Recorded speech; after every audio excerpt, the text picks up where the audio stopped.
在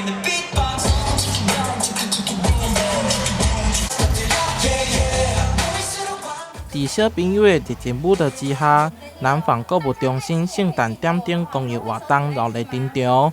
在台南市副市长戴谦以及多位贵宾的见证之下，南方董事长侯伯明捐赠价值8万的250组医疗辅具设备，予台南市私立菩提林教育院。教育院嘛回赠感谢状，现场相当温馨。好，那这个活动已经变成南方一个非常传统的每年都有的活动。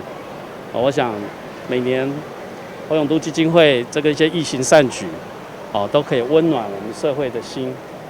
那我也很希望侯总裁的这个善心义举能够感染我们整个社会，让大家一起都来做爱心，让我们的社会更祥和、更平安。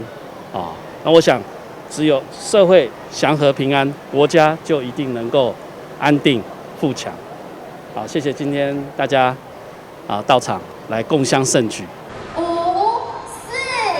3、2、1，点亮南方，点亮爱。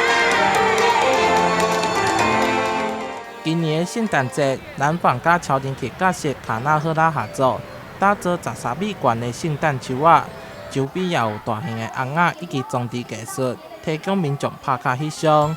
每一天暗时的6点到10点有灯光秀，每礼拜5到礼拜暗时7点到8点有奇幻雪花秀。活动持续到明年1月2号，欢迎有兴趣的民众前往欣赏。台南新闻杨顺怀采访报道。